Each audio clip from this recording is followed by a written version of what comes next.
أعوذ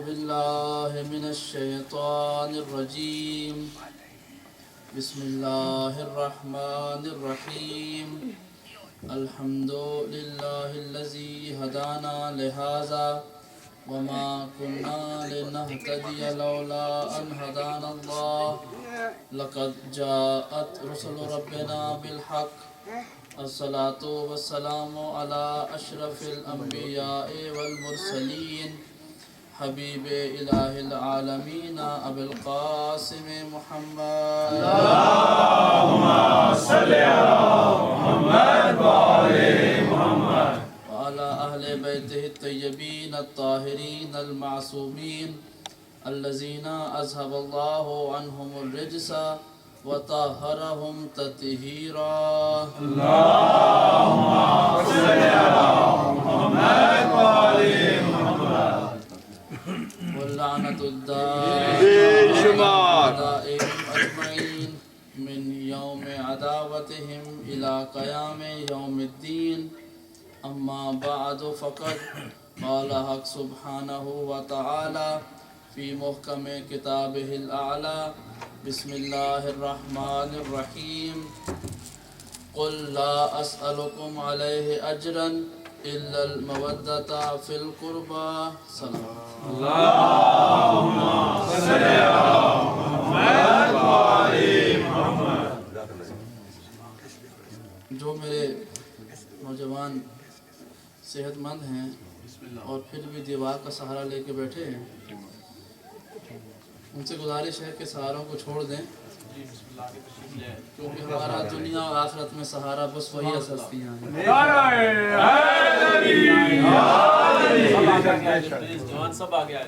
صلوات پڑھ دیں محمد والے محمد اللہم صلی علی محمد وعلی محمد ماشاءاللہ جی ماشاءاللہ جوان آگے بیٹھے اچھے لگتے ہیں خوبصورت لگتے ہیں ماشاءاللہ صلوات پڑھ دیں محمد والے اللہم صلی علی محمد وعلی محمد ہمارا سلسلہ گفتگو جو پچھلے کچھ شبوں سے جاری ہے خداوند کریم کی اس آیت کے ذیل میں کہ فرمایا قل اے میرے حبیب ان سے کہو لا اسألکم علیہ اجرا الا المودۃ فی القربى کہ میں تم سے اپنے اجر کے طور پر کچھ سوال نہیں کرتا سوائے اس کے کہ میرے قرابت داروں سے مودت رکھو اور ساری دنیا کو عطا کرنے والی ذات خداوند کریم کی ذات ہے اور اس کا دنیا میں جو سب سے بڑا نمائندہ تھا اس کا نام ہے محمد مصطفیٰ اللہم صلی علی محمد وعلی محمد اور محمد اس پاکیزہ ذات کا نام ہے کہ جس نے اپنی ذات کے لیے خود اپنے خالق سے بھی کسی شے کا سوال نہیں کیا لیکن ہمیشہ دینے والی شخصیت نے ہمیشہ لینے والی مخلوق سے اپنی اجر کے رسالت کے اجر کے طور پر ایک ایسی شے کا تقاضا کر دیا کہ جس کا دینا ہرگز مشکل نہیں تھا اور وہ یہ تھا کہ میرے قرابت داروں سے مودت رکھو مودت کا میں ترجمہ بتا چکا ہوں کہ اس جذبے کو کہتے ہیں کہ جو انسان کسی دوسرے کے لیے اپنے دل میں پیدا کرتا ہے اور اس مودت کے ذیل میں جس سے مودت رکھی جاتی ہے اس کی عزت سب سے پہلے ہوتی ہے کیونکہ کسی شاعر نے بھی کہا کہ ادب پہلا کرینہ ہے محبت کے کرینوں میں اور محبت کا دوسرا درجہ ہے مودت تو جہاں مودت ہوتی ہے وہاں سب سے پہلی بات ہوتی ہے ادب اور احترام کی. یعنی پروردگار نے کہا کہ میرے حبیب ان سے کہو کہ میری اجر کے طور پر تم ان سے سوال کرو کہ مودت رکھیں، اور مودت کا پہلا اصول یہ ہے کہ تمہارے قرابت داروں کی عزت کریں. توجہ کے ساتھ، یعنی عزت کریں، قرابت داروں کی عزت کریں، ان کا ادب کریں، ان کا احترام کریں. یہ کوئی اتنی مشکل چیز نہیں تھی کہ جو ہم سے سوال کیا گیا، اور سوال کرنے والی ذات بھی کوئی معمولی ذات نہیں تھی.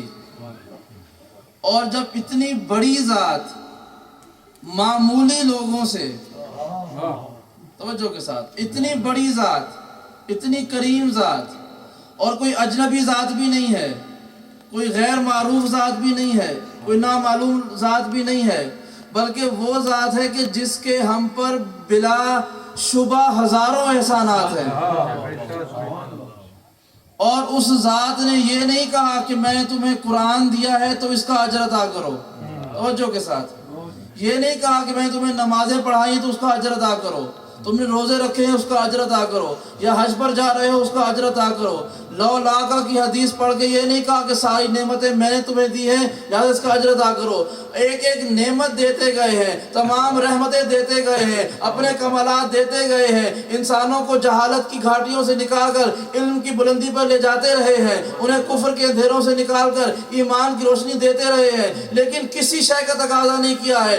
جب ایک پیغام پہنچا دیا ہے کہ یہ میرے اہل بیت ہیں، جب اہل بیت کا تعارف کروایا ہے تو تب یہ کہا ہے کہ اہل بیت کے سے پہلے جس شے کو میں تمہیں عطا کیا ہے وہ تمہارے لیے تحفہ ہے، اسے مفت میں رکھ لو. لیکن جب اہل بیت تمہیں دے کے جا رہا ہوں تو یہ مفت میں نہیں ملیں گے، اس کی قیمت ادا کرنی پڑے گی. اور قیمت کیا ہے کہ ان اہل بیت سے مودت رکھنی ہے. تو اب دنیا کے وہ عظیم لوگ ہیں کہ جنہوں نے پروردگار کے بھیجے ہوئے اس بندے کے سارے احسان تو لے لیے اور اس کا شکریہ ادا کر دیا، اور جب اہل بیت کو لینے کی باری آئی ہے تو آپ کے اجر کی قیمت ادا کر دی ہے اور اہل بیت سے مودت رکھی ہے. اور یقیناً وہ رذیل ترین لوگ ہیں کہ جنہوں نے مفت کی ساری نعمتیں لے لی، جب اجر دینے کی باری آئی تو انکار کر کے مکر گئے.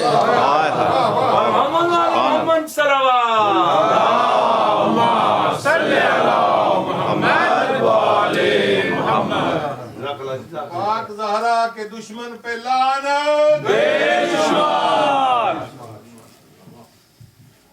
اور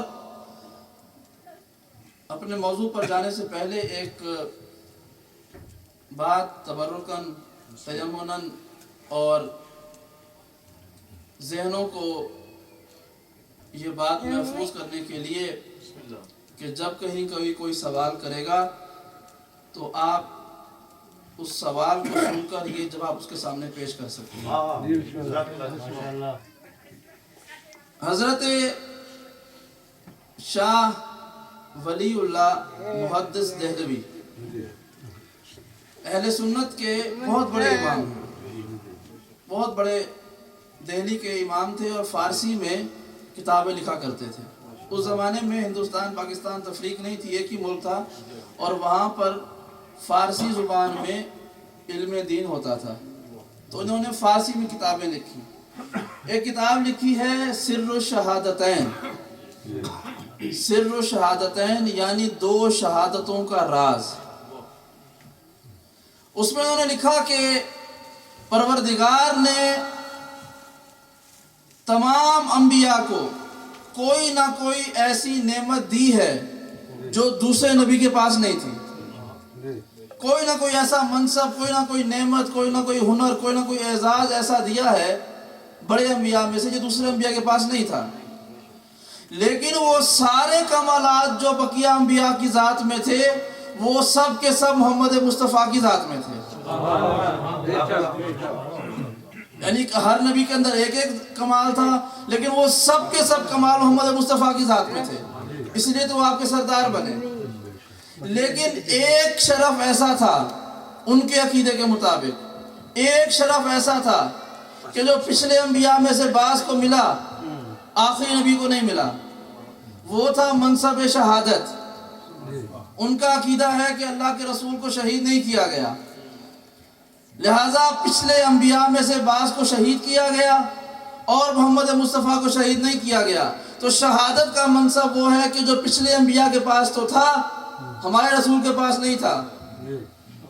تو اب وہ لکھتے ہیں کہ اگر قیامت کے دن کوئی نبی جب آپ صلی اللہ علیہ وسلم کے سامنے آتا تو ہو سکتا ہے کہ منصب شہادت کی وجہ سے وہ آپ پہ فخر کرتا کہ اے محمد بے شک آپ اولو العزم انبیاء کے سردار ہیں، کائنات کے سردار ہیں، ساری نعمتیں آپ کے پاس ہیں، ہم ایمان لاتے ہیں، لیکن شہادت کا منصب وہ ہے جو میرے پاس تھا آپ کے پاس نہیں تھا. یہ ان کا سوال ہے کہ ممکن ہے قیامت کے دن کوئی نبی شہادت کی وجہ سے محمد مصطفیٰ پر غرور کرتا، فخر کرتا کہ میرے پاس یہ منصب تھا آپ کے پاس نہیں تھا. اور محدث دہلوی نے لکھا کہ پروردگار نے اس سوال کا جواب اس طرح سے دے دیا کہ ظاہراً محمد مصطفیٰ کو شہادت نہیں ملی، لیکن حسن و حسین کی شہادت محمد مصطفیٰ کی شہادت ہے.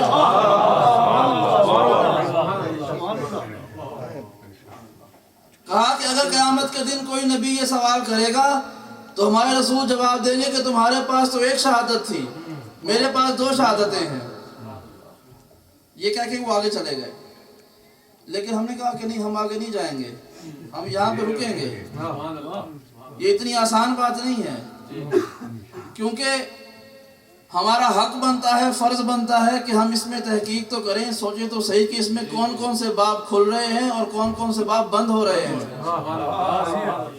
کیونکہ میں جتنا مطالعہ کیا ہے اور جو حضرات مطالعہ کرتے ہیں وہ میری اس بات کی تائید کریں گے کہ کبھی کبھی ہم بڑے خوش ہوتے ہیں کہ بھئی وہ اتنا بڑا دشمن اہل بیت تھا لیکن اس نے بھی فلاں فضائل کی بات لکھ دی ہے. ہم بڑے خوش ہوتے ہیں کہ وہ فلاں ناصبی تھا، فلاں دشمن تھا، اس نے بھی یہ روایت بیان کر دی ہے فضائل کی. تو میں تو فضائل کی اس روایت کو دیکھ کر خوش بعد میں ہوتا ہوں، پہلے یہ دیکھتا ہوں کہ اس نے یہ روایت لکھ کر کون کون سی روایتوں کو رد کر دیا ہے، کیونکہ ان کا ایک وتیرہ ہے، ان کا ایک وتیرہ ہے. مثلا نے شکل لکھ دیا کہ حضرت ابو طالب جو ہیں وہ مومن آل قریش تھے.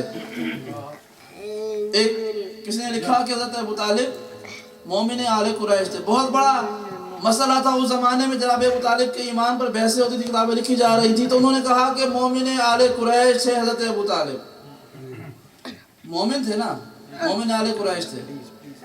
اب جس نے یہ روایت پڑھی، کتاب کا نام پڑھا تو خوش ہو گئے ہم لوگ کہ واہ جی واہ وہ دشمن تھا، اور اس نے کہا جی وہ مومن تھے، مومن آل قریش تھے. میں نے سوچا کہ اس شخص نے لکھا تو ہے مومن آل قریش، لیکن اس نے مومن کے ساتھ آل قریش کی شرط لگا دی ہے کہ یہ آل قریش میں مومن تھے. حالانکہ ہمارا عقیدہ صرف یہ نہیں ہے کہ وہ آل قریش کے مومن تھے. میں نے کل بیان کیا تھا کہ ہمارا عقیدہ حضرت ابو طالب کے ایمان تک محدود نہیں ہے، بلکہ ان کی عصمت تک جاتا ہے.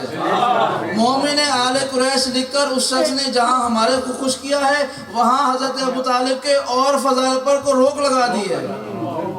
تو یہاں ولی اللہ نے لکھا کہ محدث دہلوی، اس کا نام تھا ولی اللہ، میں ولی اللہ نہیں کہہ رہا ان کو، اس کا نام تھا ولی اللہ. تو کہا کہ حسن و حسین کی شہادت رسول اللہ کی شہادت ہے، اور قیامت کے دن آپ کی شہادت کی وجہ سے جب سوال کیا جائے گا تو رسول فرمائیں گے کہ آپ کے پاس ایک شہادت ہے، میرے پاس 2 شہادتیں ہیں. اب یہاں پہ رک گئے، کتنی بڑی بات کہہ دی کہ میں نے پڑھی اور آپ بھی خوش ہو گئے. لیکن یہاں پر ایک بات کے رک کے سوال کرتے ہیں کہ اگر حسن و حسین کی شہادت رسول اللہ کی شہادت ہے تو حسن اور حسین کے قاتل رسول اللہ کے قاتل ہوں گے.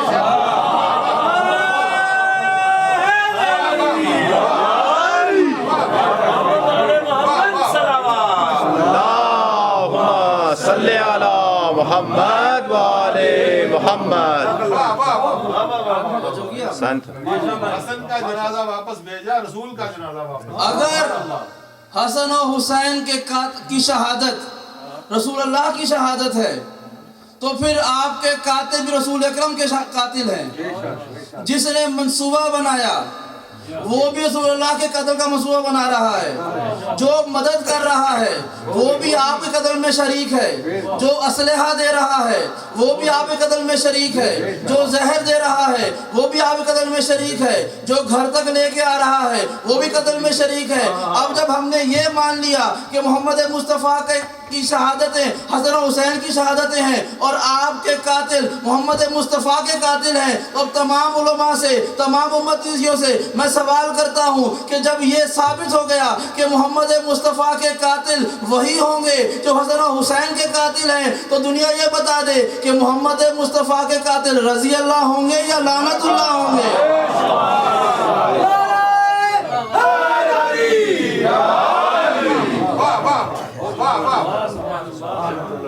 جزاک اللہ. اب کوئی سوال کرے کہ ہم فلاں کو کیوں برا کہتے ہیں، فلاں کو کیوں نہیں مانتے، اس بات کا جواب تو یہی ہے کہ آپ اللہ کے رسول کے قتل میں شریک ہیں. اور پھر میں نے ایک اور بات سوچی کہ آخر کیا وجہ ہے کہ اللہ کے رسول اپنی شہادت کے بدلے میں حسن و حسین کی شہادت گواہی دیں گے کہ ان کی شہادت میری شہادت ہے. دیکھیے اور انبیاء کے بیٹے بھی شہید ہوئے ہیں، اور انبیاء کے نواسے، ان کے اصحاب، ان کے گھر والے بھی شہید ہوتے رہے ہیں. اگر یہ بات ہے تو ہر نبی کی اولاد کو چاہیے کہ جب وہ شہید ہو تو اس کا منصب اس کے باپ کو ملنا چاہیے. توجہ کے ساتھ، جس نبی کا جو بھی رشتہ دار مارا جائے یا کسی نبی کے رشتہ دار کے پاس کوئی اور منصب ہو تو کہنا چاہیے کہ یہ منصب اسی نبی کا ہے. کیونکہ اگر یہ فارمولہ اولاد کی وجہ سے ہے تو ہر نبی کی اولاد تھی، ہر صحابی کی اولاد تھی. تو جو شہید نہیں بھی ہوئے یا شہادت سے بال بال بچ گئے،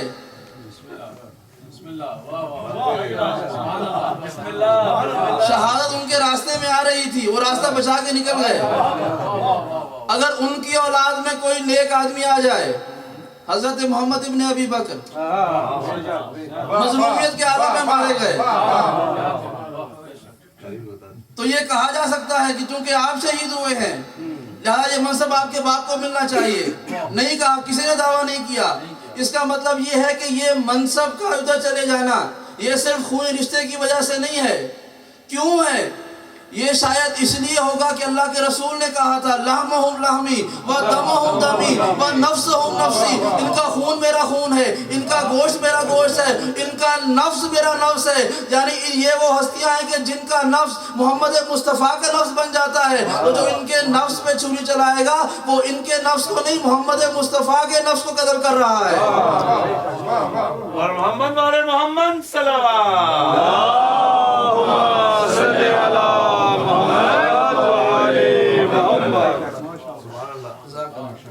اس کے پیچھے بھی راز ہے، یہ شہادت رسول پر پردہ ڈالنے کے لیے چور اپنا کھلا چھوڑ. میں نے اس لیے کہا تھا کہ یہ ہمارا عقیدہ نہیں ہے کہ اللہ کے رسول شہید نہیں ہوئے.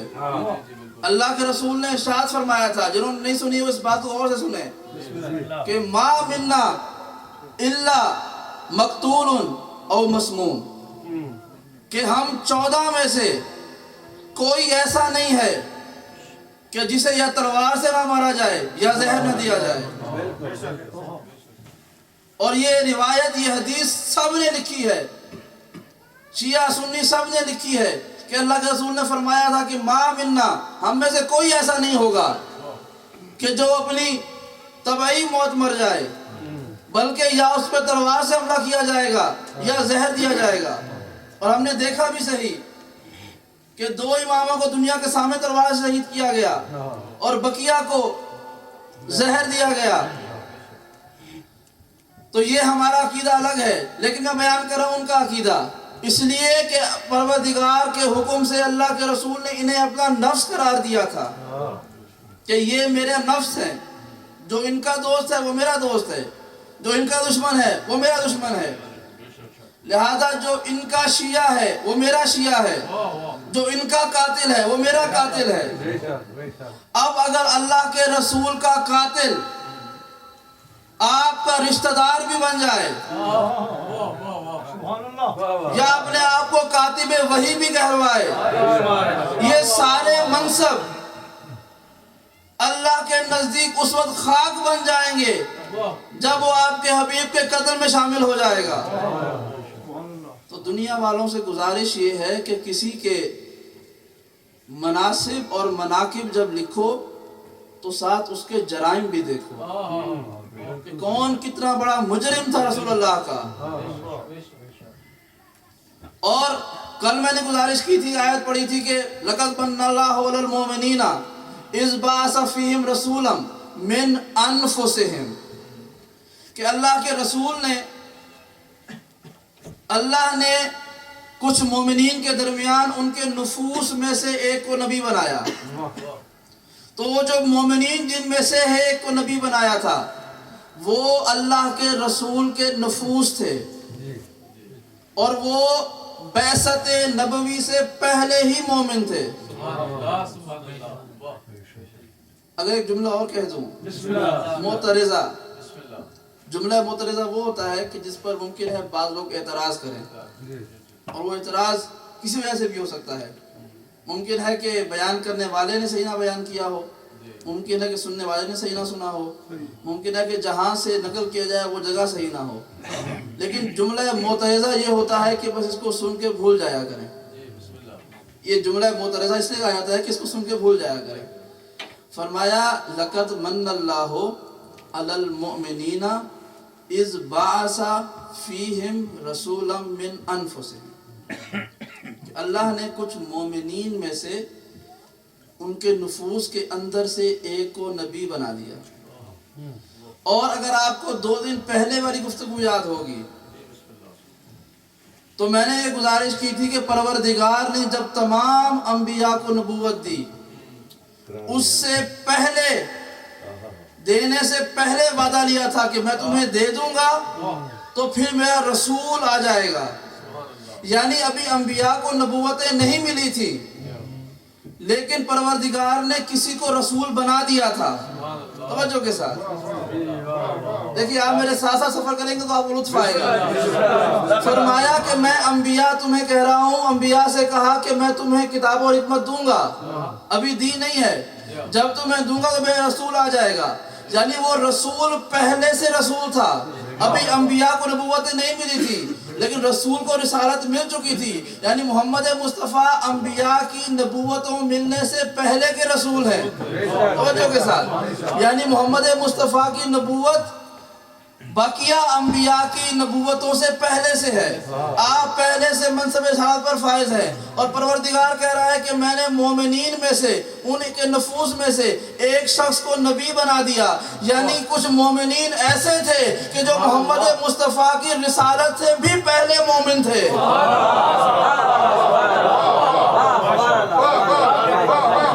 محمد علی محمد صلوات اللہم صلی علی محمد وعلی محمد۔ جزاک اللہ۔ یعنی 3 مرحلے ہیں نا، ایک ہے بقیہ انبیاء کی نبوت، اس سے پہلے ہے محمد مصطفیٰ کی رسالت، اور اس سے پہلے ہے بعض لوگوں کا مومن ہونا۔ یہ تو کہہ رہا ہے کہ اللہ لَقَدْ مَنَّ اللَّهُ عَلَى الْمُؤْمِنِينَ إِذْ بَعَثَ فِيهِمْ رَسُولًا مِنْ أَنفُسِهِمْ، مومنین میں سے ہی ایک کو ان کے نفوس میں سے نبی بنا دیا گیا۔ یعنی یہ مومنین پہلے تھے، ان میں رسالت بعد میں ملی۔ اب مجھے حیرت ہوتی ہے ان لوگوں پر جو اس بات پہ شرف کرتے ہیں کہ پہلے وہ اسلام قبول کیا، پہلے وہ اسلام لے کے آیا، بچوں میں وہ لے کے آیا، بڑوں میں وہ لے کے آیا، بوڑھوں میں وہ لے کے آیا۔ کمال کی بات ہے، قرآن یہ کہہ رہا ہے کہ میں نے ایمان ان نفوس محمد کو تب دے دیا تھا جب خود محمد کو رسالت بھی نہیں دی تھی۔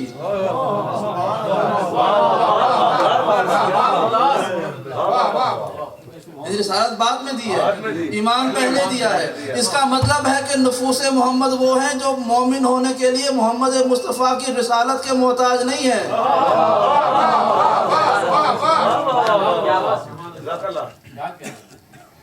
اس لیے تو نہیں کہا برز الایمان کلہ الی الکفر کلہ، کہ کل ایمان علی ہے، سبحان اللہ، واہ واہ، اور جو اصل ایمان ہو، کل ایمان ہو، روح ایمان ہو، ایمان کی جان ہو، ایمان کی اصل ہو، تو اسے مومن ہونے کے لیے زمان و مکان کا انتظار نہیں کرنا پڑتا، وہ ادھر سے مومن ہے۔ تو ایک شاعر نے کہا کہ پڑھتا ہے جو قرآن کو تنزیل سے پہلے، پڑھتا ہے جو قرآن کو تنزیل سے پہلے، بس دہر میں وہ قاری قرآن علی ہے۔ پڑھتا ہے جو قرآن کو تنزیل سے پہلے، بس دہر میں وہ قاری قرآن علی ہے۔ مت پہلا مسلمان کہو میرے علی کو، پہلا نہیں پہلے سے مسلمان علی ہے۔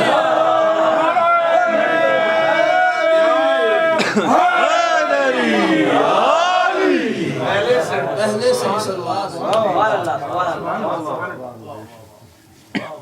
اب اس پہلے سے مراد چاہے تو آپ گنتی کا پہلا عدد رکھ لیں یا اس سے بھی پہلا رکھ لیں، جب گنتی ہی نہیں بنی تھی، جب وقت ہی نہیں بنا تھا، جب عدد ہی نہیں بنے تھے۔ صلوات پڑھ دیں محمد والے محمد۔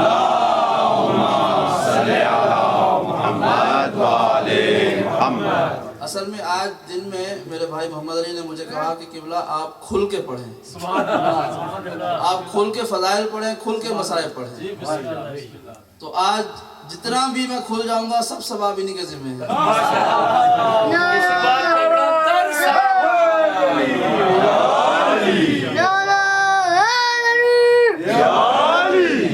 دیکھیے خدا بند کریم کی نعمت ہے کہ وہ کسی کو نیک اور صالح اولاد عطا کرتا ہے۔ یقیناً ان ماں باپ کی خوش بختیاں ہیں، ان کی اچھائیاں ہیں جو انہوں نے نہ جانے کب کس کی راہ میں کر دی تھی کہ پروردگار انہیں پھر نیک اور مومن اولاد عطا کرتا ہے۔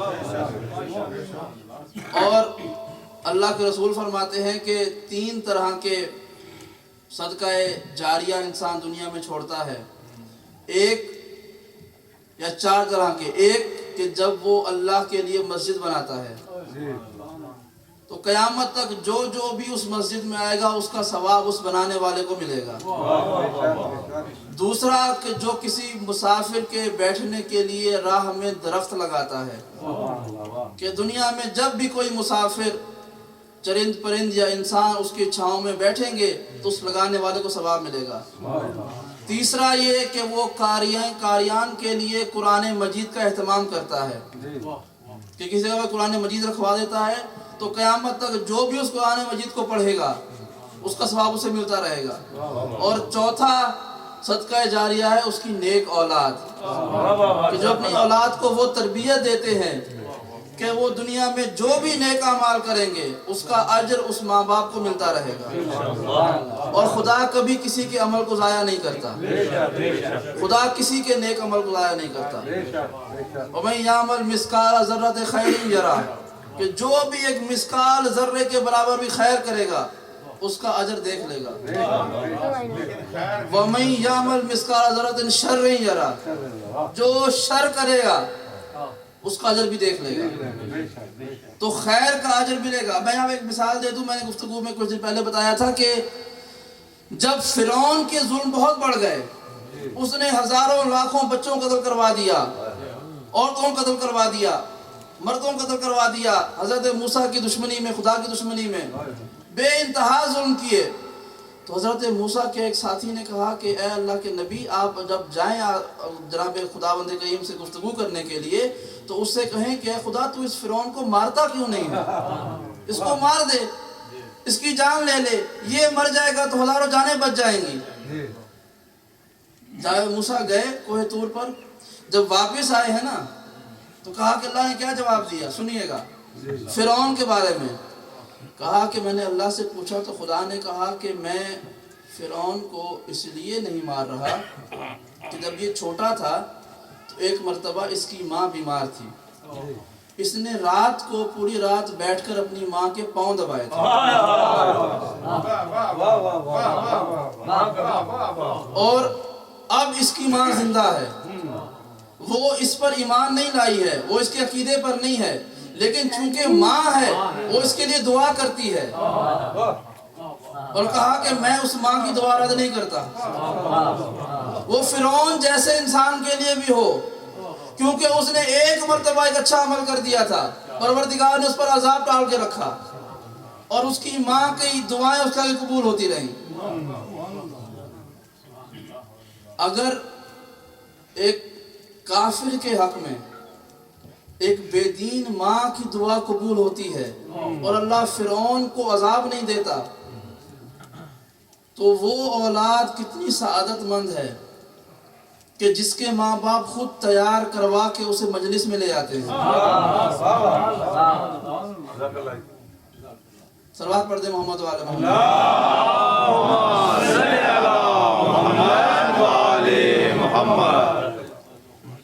تو کہا کہ مومنین کے نفوس میں سے ایک کو نبی بنایا جو ان مومنین میں سے ہی تھا۔ ایک مرتبہ مسجد نبوی میں کچھ لوگ بیٹھے ہوئے تھے اللہ کے رسول کے پاس، اور پوچھا کہ حضرت ابو ایوب انصاری کے بارے میں روایت ہے، انہوں نے پوچھا کہ اللہ کے رسول آپ کا سب سے اچھا دوست کون ہے، سب سے قریب دوست کون ہے؟ تو آپ نے کہا سلمان فارسی۔ تو مجھے چاہتا ہوں سلمان فارسی، سب حیرت زدہ ہو گئے۔ پھر کہا اچھا اللہ کے رسول سلمان کے ساتھ علاوہ اور کون سب سے اچھا آپ کا دوست ہے؟ کہا ابو ذر غفاری۔ پھر کہا، اب سب خاموش، جیسے آپ خاموش ہیں نا، وہ بھی سب حیران زدہ تھے کہ یہ کیا بات ہو گئی، کہ یہ کیا مسئلہ ہو گیا۔ پھر کہا اچھا اللہ کے رسول سلمان اور ابو ذر کے علاوہ کون آپ کا سب سے اچھا دوست، سب سے قریب دوست کون ہے؟ کہا مقداد۔ اب یہ سب پریشان تھے کہ یہ کیا بات ہوئی، اللہ کے رسول کہہ رہے ہیں کہ میرا سب سے قریبی دوست سلمان ہے، ابو ذر ہے، مقداد ہے۔ تو جب کسی سے رہا نہیں گیا نا، تو ایک نے کہا اللہ کے رسول علی کا نام نہیں لیا آپ نے، علی کا نام نہیں لیا آپ نے۔ اللہ کے رسول ایک دفعہ کہا کہ عجیب بات کر رہا ہے، یہ پوچھ میرے دوستوں کا رہا ہے اور سوال میرے نفس کے بارے میں کر رہا ہے۔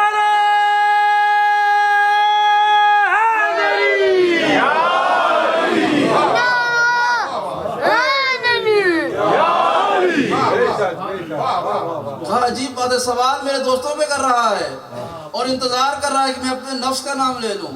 کہا علی میرے نفس کی اس منزلت پر ہیں جہاں پر یہ دنیا کی دوستیاں پہنچ بھی نہیں سکتی ہیں۔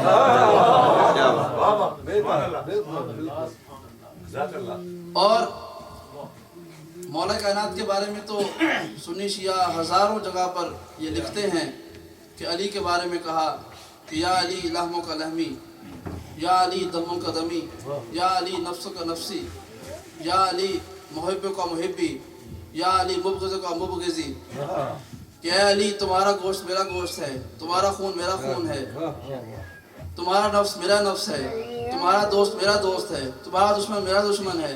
یعنی پروردگار کے اس وحی کی ترجمانی کرنے والے رسول نے سینکڑوں جگہ پر کہا ہے کہ یا علی آپ سے میرا یہ تعلق ہے، یا علی انت منی بمنزلۃ ہارون من موسیٰ، یا علی انت یعصوب الدین، یا علی انت کل ایمان۔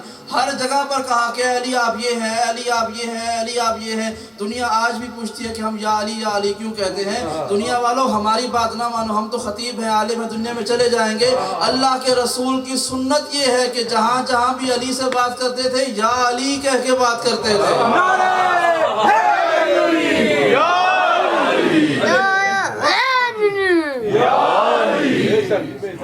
تو یہ ہمارا یا علی کہنا کوئی ایجاد اور بدعت نہیں ہے، اللہ کے رسول کی سنت ہے۔ اور اب نفس پہ بات چل رہی ہے تو ایک آیت پڑھتا ہوں، بسم اللہ الرحمن الرحیم۔ وَمِنَ النَّاسِ مَن يَشْرِي نَفْسَهُ ابْتِغَاءَ مَرْضَاتِ اللَّهِ وَاللَّهُ رَءُوفٌ بِالْعِبَادِ، کہ لوگوں میں سے کوئی ایسے ہیں جو اپنا نفس بیچ کے پروردگار کی مرضیاں خرید لیتا ہے. کوئی ایسا ہے لوگوں میں سے جو اپنا نفس بیچ کے پروردگار کی مرضیاں خرید لیتا ہے. مرضات اللہ، مرضات جمع ہے مرضی کی اور رضا کی، اللہ کی مرضیاں خرید لیتا ہے. کوئی ایسا ہے جس نے اپنا نفس بیچا اور مرضیاں خریدی. واقعہ یہ ہوا کہ مدینے میں مکے میں یہ کافر بت پرست رہا کرتے تھے. ایک تاریخی واقعہ چھوٹا سا خشک سا واقعہ بیان کر رہا ہوں کہ مکے میں بت پرست رہتے تھے. عرب بدو بالکل جاہل گوار، انہیں کسی شے کا پتہ نہیں تھا سوائے دشمنی کے، خون ریزی کے، قبضہ گیری کے، جسے ہمارے یہاں کہتے ہیں لینڈ مافیا، کہ کسی کو کمزور دیکھا تو اس کے مال پہ قبضہ کر لیا. یہ عادتیں کچھ لوگوں نے بعد میں بھی باقی رکھی کہ کسی کا باغ دیکھا تو قبضہ کر لیا. یہ جہالت کی وہ روایت باقی تھی. تو ان کے پاس یہودی آتے تھے تجارت کرنے کے لیے. یہودی آپ کو پتہ ہے کہ بڑے تاجر، بڑے عقل مند، بڑے دماغ کے لوگ ہوتے ہیں. آج بھی دنیا ساری کو آگے لگایا ہوا ہے. تو اس وقت بھی یہی عالم تھا. یہ آتے تھے اپنی کتاب لے کر کہ دیکھو بت پرستو، ہماری کتاب کہتی ہے کہ آخری زمانے میں ایک نبی آنے والا ہے، وہ ہمارا نبی ہوگا. جب وہ آئے گا ہم اس پر ایمان لے آئیں گے. تم بت پرست رہو گے، کافر رہو گے، اس نبی کی حکومت دنیا میں قائم ہو جائے گی. پھر ہم آگے تم سے جنگ کریں گے، تمہیں ماریں گے. اگر تم چاہتے ہو کہ بچ جاؤ تو ہمارے ساتھ مال میں کم منافع لیا کرو. یعنی مکے والوں کو ڈرا رہے تھے یہودی کہ جب وہ نبی آئے گا تو ہم تم سے جنگ کریں گے، لہٰذا اگر تب امان چاہتے ہو تو ابھی سے معاملہ صحیح کر لو. یعنی مکے والوں میں کوئی یہ بھی نہیں کہہ سکتا تھا کہ جب وہ آئے گا تو ہم بھی مسلمان ہو جائیں گے. چاہیے تھا کہ بھائی جب وہ آئے گا تو ہم بھی مسلمان ہو جائیں گے. نہیں، وہ ان یہودیوں سے ڈر کے انہیں اپنا مال دیتے رہے. اور جب وہ نبی جس کا وہ کہہ کے ڈرایا کرتے تھے وہ آ گیا تو سب سے بڑے دشمن بھی وہ یہودی بن گئے. جب یہودی دشمن بن گئے اور اطلاعیں پھیل گئی مختلف دنیا کے حصوں میں کہ وہ محمد مصطفیٰ آ گئے ہیں جس کی نبوت کا وعدہ تھا، تو کچھ لوگ مدینے سے آئے ہیں، مدینے کے آس پاس جو یہودی بستیاں تھیں وہاں سے آئے، کہا محمد سے ملنا چاہتے ہیں. اب یہ جو مکے والے تھے یہ چاہتے تھے کوئی شخص محمد مصطفیٰ سے نہ ملے. کوئی کہہ رہا ہے کہ وہ جادوگر ہے، کوئی کہہ رہا ہے دیوانہ ہے، کوئی کہہ رہا ہے شاعر ہے، کوئی کہہ رہا ہے کچھ پڑھ کے پھونکتا ہے، انسان اس کا دیوانہ بن جاتا ہے، نہ جاؤ. اب ایک شخص کو ایک شخص آیا اور وہ پوچھتے پوچھتے کعبے کے پاس پہنچ گیا. اور جب کعبے کے پاس پہنچا تو ایک شخص سے کہتا ہے کہ وہ محمد کون ہے جس نے نبوت کا دعویٰ کیا ہے. کہا تمہیں بتاؤں گا لیکن اس شرط پر کہ نہ تم مجھ سے بات کرو گے نہ اس کی بات سنو گے. کہا اچھا ٹھیک ہے. کہا کہ وہ کعبے کے ایک طرف جو نوجوان کھڑا ہوا ہے وہ محمد مصطفیٰ ہے. کہا اچھا میں تم سے وعدہ تو کر چکا ہوں لیکن میں اس کے پاس سے گزرنا چاہتا ہوں. کہا جاؤ گزر جاؤ. جب وہ پاس سے گزرنے لگا تو اس کے کانوں میں بشارت میں آپ کی آواز آئی. جیسے ہی آواز کانوں میں ٹکرائی وہ آپ قدموں میں بیٹھ گیا. کہا کہ کیا آپ واقعی محمد رسول اللہ ہیں؟ کہا بے شک میں محمد رسول اللہ ہوں. کہا اچھا پھر یہ بتائیے کہ میں نے ابھی اس شخص سے وعدہ کیا تھا کہ نہ میں آپ سے بات کروں گا نہ میں آپ کی بات سنوں گا، لیکن آپ کی آواز میرے کانوں میں آ گئی اور میں آپ سے بات بھی کر رہا ہوں. آپ کیا کروں؟ میں اس سے وعدہ کر چکا تھا، وعدہ خلافی کر چکا ہوں، اب میں کیا کروں؟ کہا کہ تم اسے یہ کہو کہ وعدہ وہ ہوتا ہے کہ جو انسان اپنے ارادے سے کرتا ہے، اگر وہ بے ارادہ ٹوٹ جائے، اگر وہ وعدہ بے ارادہ ٹوٹ جائے تو کوئی گناہ نہیں ہوتا ہے. دیکھیے ہم خدا سے وعدہ کرتے ہیں کہ نیت کرتے ہیں کہ ہم رمضان کا روزہ رکھیں گے، لیکن اگر بھول کر بے ارادہ پانی پی لیں تو روزہ باقی رہتا ہے، نہیں ٹوٹتا. کیونکہ بے ارادہ کام ہو گیا ہے، کرنا نہیں ہے ہو گیا ہے، پروردگار بھی معاف کر دیتا ہے۔ اللہ کے رسول نے کہا کہ اسے کہو کہ بے ارادہ وعدہ ٹوٹ گیا ہے۔ کہا کہ بے ارادہ کیسے ٹوٹا ہے؟ کہا اسے کہو کہ میں وہاں سے گزر رہا تھا، میرے کانوں میں آواز آئی، اب میں اپنے کانوں کا اختیار نہیں رکھتا ہوں کہ کس کی آواز سنوں کس کی آواز نہ سنوں،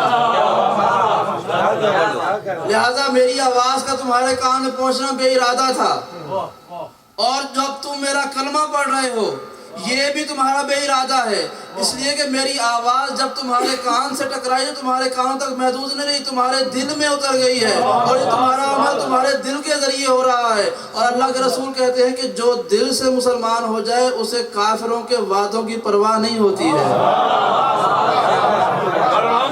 محمد صلی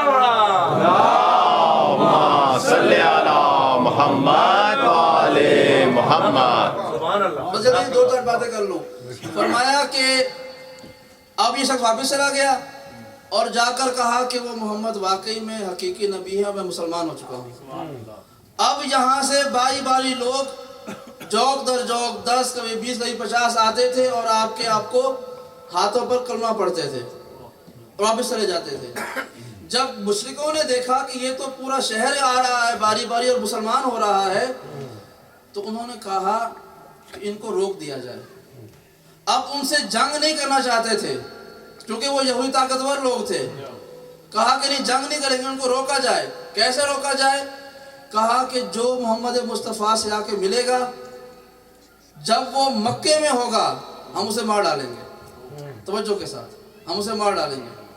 اور مصطفیٰ کے بارے میں انہوں نے بہت کچھ معروف کر دیا، مشہور کر دیا۔ قصہ مختصر کہ جب یہ تمام واقعات ہو رہے تھے تو وہ جو یہودی بار بار جا رہے تھے مسلمان ہو کے واپس آ رہے تھے، انہیں خبریں پہنچی کہ محمد مصطفیٰ کی جان وہاں مکے میں خطرے میں ہے۔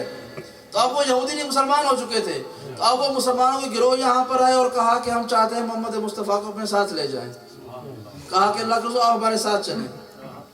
آپ نے کہا کہ جا کر میرے چچا امیر حمزہ سے پوچھو، ان سے مشورہ کرو، ان سے بات کرو۔ جب یہ ان کے پاس گئے تو کہا کہ ہم چاہتے ہیں کہ ہم ان کو ساتھ لے کے جائیں، یہ ہمارے پاس آ جائیں۔ جناب امیر حمزہ نے فرمایا کہ اگر تم یہ وعدہ کرو کہ جس طرح اب تک ہم نے محمد مصطفیٰ کی حفاظت کی ہے اگر ویسی حفاظت کر سکو گے تو لے جاؤ۔ اب طے پا گیا کہ مسلمان ہجرت کریں گے۔ اب جب کافروں نے دیکھا کہ محمد مصطفیٰ جانے والے ہیں اور جا بھی اس طرح رہے ہیں کہ پہلے آپ نے اپنے مسلمانوں کو جو کلمہ پڑھ چکے تھے انہیں پہلے مکے سے باہر بھیج دیا، بعد میں سب کو باہر بھیج دیا، پہلے سب چلے جائیں، سب سے آخر میں آپ نکلے، اس لیے کہ محمد مصطفیٰ اللہ کے رسول تھے، کوئی دنیاوی حاکم نہیں تھے کہ قوم کو خطرے میں چھوڑے خود وہاں سے بھاگ جائیں۔ پہلے قوم کو وہاں سے بچایا، سب سے آخر میں گئے۔ جب سب سے آخر میں خود بچ گئے اور آپ کے نفس کے لوگ رہ گئے تو آپ نے جب کافروں کو معلوم ہوا تو کہا کہ اس سے بہتر کہ محمد یہاں سے نکل جائے اور طاقتور بن جائے، اسے یہیں پہ مار ڈالو۔ یعنی محمد مصطفیٰ کے قتل کا منصوبہ ہجرت کی وجہ سے بنا تھا، نہ کہ ہجرت کا منصوبہ قتل کی وجہ سے بنا تھا۔ ان میں بڑا فرق ہے ان میں، چونکہ محمد مصطفیٰ جان بچا کے بھاگنے والوں میں سے نہیں تھے۔ کوئی یہ نہ کہے کہ چونکہ کافر مارنا چاہتے تھے اس لیے چلے گئے، نہیں، جب وہ جانے لگے تب کافروں نے کہا کہ مار ڈالو، کہ محمد مصطفیٰ بھاگنے والوں میں سے نہیں تھے، جس نے 13 برس مقابلہ کیا ہے۔ اب جب مسئلہ بن گیا کہ محمد مصطفیٰ کو مارا جائے اور اس رات کو مارا جائے جس صبح یہ جانے والے ہیں، تو قرآن مجید کا ارشاد ہے کہ مکروا ومکر اللہ واللہ خیر الماکرین، کہ ایک منصوبہ وہ بناتے ہیں، ایک منصوبہ اللہ بناتا ہے، اور اللہ بہترین منصوبہ بنانے والا ہے۔ بس یہاں تک لے کے آنا تھا۔ یہ تاریخ اس لیے بتائی جس کو نہیں معلوم تھا وہ جان لے کہ ہجرت کیوں ہوئی تھی، اور طے یہ پایا کہ کوئی ایک شخص محمد مصطفیٰ کو مار دے۔ ابھی یہ فیصلہ نہیں ہو پا رہا کہ کون مارے گا، اچانک وہاں سے ایک بزرگ لمبی سفید داڑھی والے اونچے پانچوں والے تشریف لے آئے. کہا کہ تم کون ہو؟ کہا کہ میں شیخ نجد ہوں. نجد سے آیا ہوں، جسے آج سعودی عرب کہتے ہیں. کہا نجد سے آیا ہوں اور تمہیں ایک ایسا منصوبہ بتاتا ہوں کہ جس سے تم پریشانی ختم ہو جائے گی. پریشانی کیا تھی کہ بھائی اب کون سا قبیلہ محمد مصطفیٰ کو مارے، کیونکہ جو قبیلہ مارے گا اس کی جنگ ہوگی بنی ہاشم کے ساتھ، اور بنی ہاشم سے جنگ کرنا کوئی مذاق کی بات نہیں تھی. اب یہ پریشانی کے عالم میں شیخ نجد آ گئے اور اس نے کہا کہ ایسا کرو تم سب مل کے مار ڈالو، تم سب مل کے مار ڈالو. بنی ہاشم کو معلوم نہیں ہوگا کہ کس نے مارا ہے، وہ کسی جنگ ہی نہیں کریں گے. لہذا طے پایا کہ تمام افراد مختلف قبیلوں کے جو بہادر جنگجو تھے وہ سب گھوڑوں پہ سوار ہو کر مصطفیٰ کے گھر کا محاصرہ کریں گے اور ساری رات محاصرہ کرتے رہیں گے. جب صبح ہوگی آپ کو مار ڈالیں گے. یہ منصوبہ تھا، ان کا منصوبہ تھا. اب سنیے اللہ کا منصوبہ. کیا منصوبہ تھا کہ جب محمد مصطفیٰ گھر میں تشریف لائے، مولا کائنات کو دیکھا کہ کہا کہ اے علی ہجرت کا ارادہ کر لیا ہے. کہا اللہ کے رسول میرے لیے کیا حکم ہے؟ کہا علی آج کی رات آپ کو میرے بستر پر لیٹنا ہے. لیٹنا ہے میرے بستر پر. اب یہ دوسرا موقع تھا کہ جب اللہ کے رسول نے کوئی حکم دیا تو علی نے براہ راست عمل کرنے کی بجائے سوال کے بدلے میں سوال کر لیا. کہا کہ علی آپ کو میرے بستر پر لیٹنا ہے. تو آپ نے کہا کہ اللہ کے رسول میرے لیٹنے سے آپ کی جان بچ جائے گی.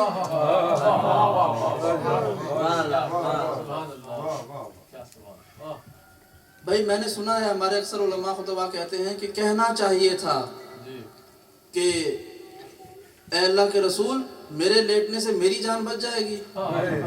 یہ آپ نے سنا ہوگا، علماء کہتے ہیں، ہمارے اپنے دوست کہتے ہیں کہ علی کو کہنا چاہیے تھا کہ اللہ کے رسول میری جان بچ جائے گی.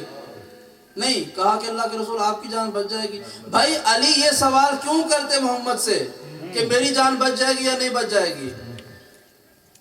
اب یہ جملہ کہہ دوں کہ یہ سوال وہ کرے کہ جسے پتہ نہ ہو کہ اس کی جان کب بچنی ہے اور کب جانی ہے. جسے اپنی زندگی پر اختیار نہ ہو وہ یہ سوال کرے. کہا اللہ کے رسول آپ کی جان بچ جائے گی. کہا کہ علی تم سو جاؤ، لیٹ جاؤ، میری جان بچ جائے گی. اور کہا کہ اللہ کے رسول میں لیٹ جاؤں گا. اب لیٹے، لیکن لیٹنا کیسے تھا؟ علی بن کے نہیں لیٹنا تھا،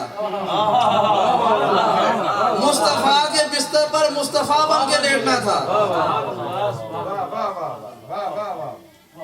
اور پروردگار نے جب کہا کہ آپ ہجرت کر جائیں، اللہ کے رسول نے کہا کہ میں آج کی صبح کے نکل جاؤں گا اور اے علی آپ میرے بستر پر لیٹ جائیے. جملہ سنیے، تاریخ کہتی ہے کہ محمد مصطفیٰ نے اپنی نالین علی کو پہنا دی، اپنی دستار علی کے سر پہ رکھ دی، اپنی ردا علی کو اڑا دی، اپنا جبہ علی کو اڑا دیا، اپنی عصا علی کو پکڑا دی. اس لیے کہ جب پروردگار کا حکم تھا کہ اے اللہ کے رسول اے میرے حبیب آپ نکل جائیے اور علی کو بستر پہ لٹا دیجئے، جب علی نے کہا کہ بستر پر لیٹ جاؤں گا تو محمد مصطفیٰ نے کیا کیا؟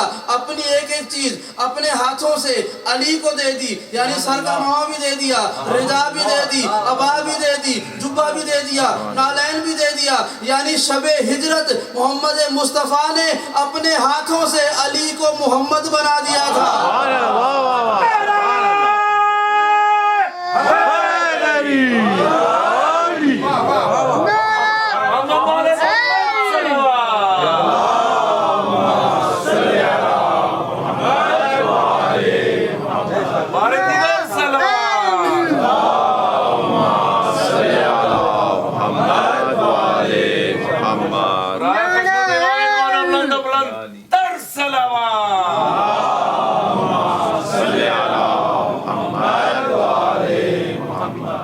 اپنے ہاتھوں سے مصطفیٰ نے علی کو مصطفیٰ بنایا تھا. کیوں بنایا تھا؟ تاکہ دیکھنے والوں کو لگے کہ یہ مصطفیٰ ہیں. آپ کو پتا ہے کہ ہم یہ شبیہ کیوں بناتے ہیں، یہ علم کیوں بناتے ہیں؟ اس لیے بناتے ہیں تاکہ دیکھنے والوں کو لگے کہ جو اصل علم تھا وہ اس طرح کا تھا. سبحان اللہ سبحان اللہ. واہ واہ واہ. شبیہ اسے کہتے ہیں کہ جس کو دیکھ کر اصل کی یاد آ جائے. یعنی روئے زمین پر اسلام میں سب سے پہلی شبیہ جو بنی ہے وہ محمد مصطفیٰ کی بنی ہے اور علی مرتضیٰ محمد کی شبیہ بن گئے تھے. تو اب شبیہ بنانا، علم کی شبیہ بنانا، اہل بیت سے منسوب اشیاء کی شبیہ بنانا بدعت نہیں ہے، محمد مصطفیٰ کی سنت ہے.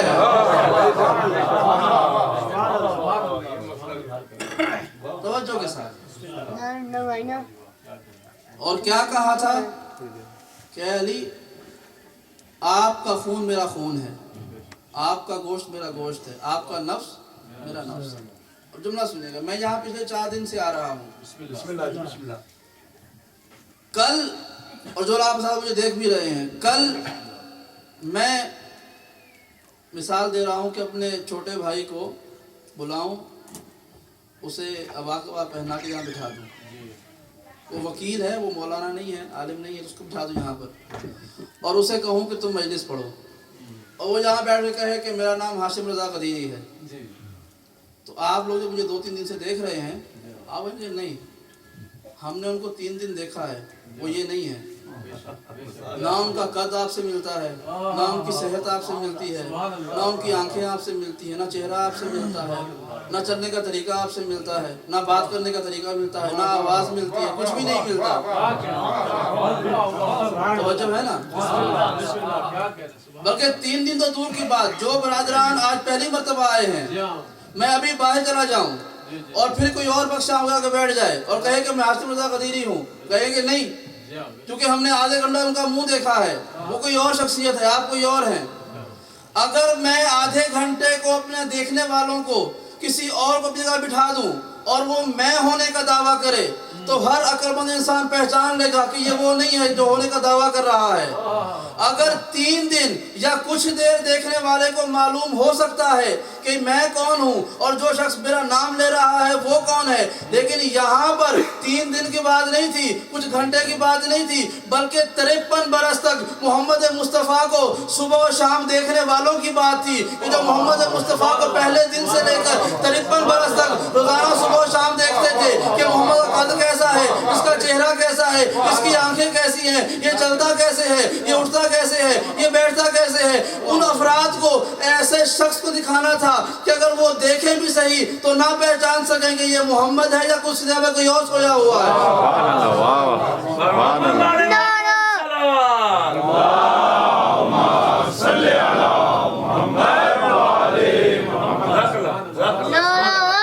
یعنی کچھ دیر دیکھ لیں تو کسی اور کو میں نہیں مان سکتے.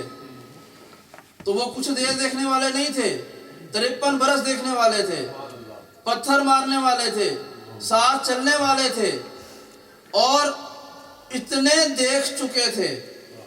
کچھ تو آپ کے ساتھ تجارت کر چکے تھے، کچھ باہر کھڑے ہوئے تھے. یعنی تمام لوگ اچھی طرح واقف تھے کہ مصطفیٰ دیکھنے میں کیسے ہیں. تو ان کے سامنے علی کو مصطفیٰ بننا تھا. اور روایتیں کہتی ہیں کہ سرور کائنات اپنے حجرے کے اندر، اپنے کمرے کے اندر سویا کرتے تھے. اس رات آپ کا بستر کمرے کے اندر نہیں تھا بلکہ گھر کے صحن کے اندر تھا.